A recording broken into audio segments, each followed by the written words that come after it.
Have you ever met someone who gets easily triggered by seemingly small things? Maybe you've seen this happen, or maybe you've felt it yourself. Like when a partner falls asleep and doesn't reply to your message, and suddenly your heart starts racing. You feel abandoned, panicked, maybe even angry.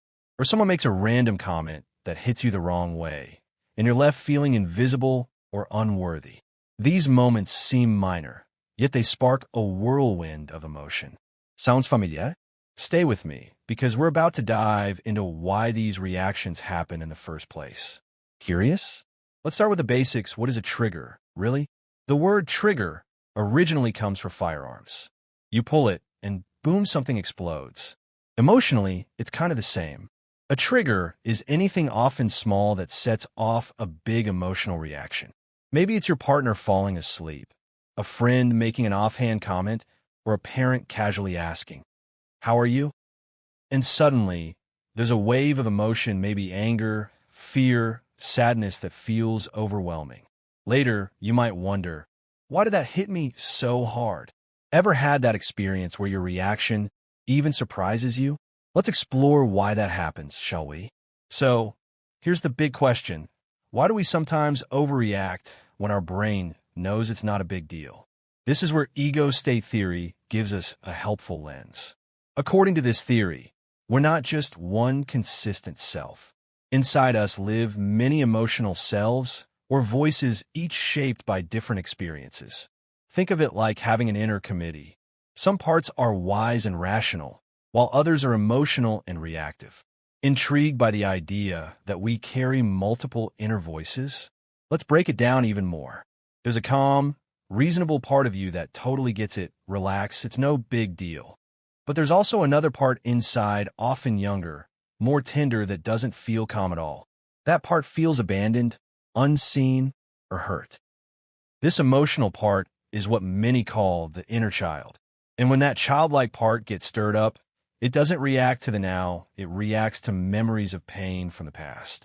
Have you ever felt like your reaction wasn't about this moment at all? Stick with me, we're getting closer to the heart of it. Let me offer an example to bring it home.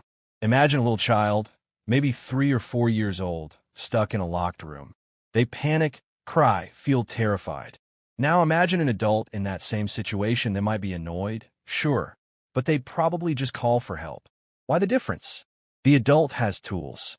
The child doesn't. Emotionally, it works the same way.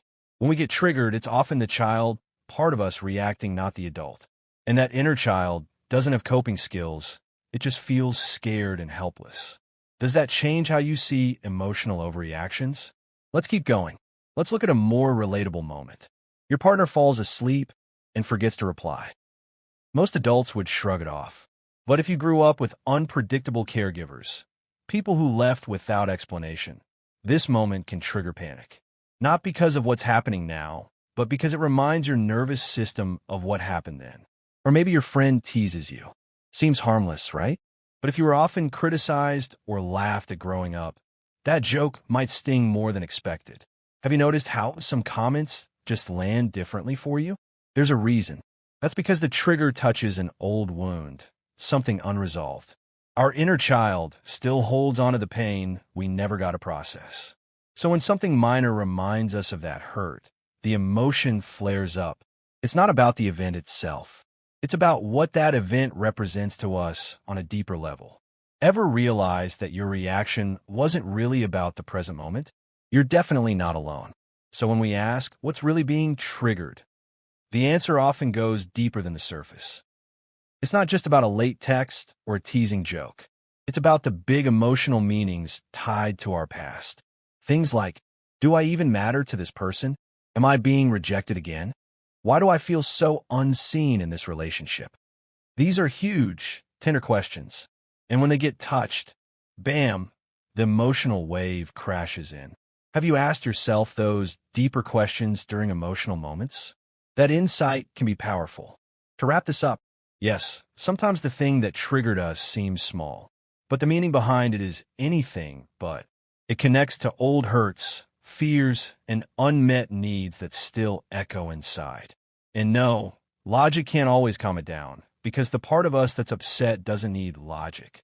It needs kindness. It needs understanding. Can you see that tender part of yourself with a little more compassion now? If this resonated with you, don't go anywhere. We're just getting started. In the next episode, we'll talk about how to soothe that inner child and build more emotional resilience, one small step at a time. Stick around, yeah?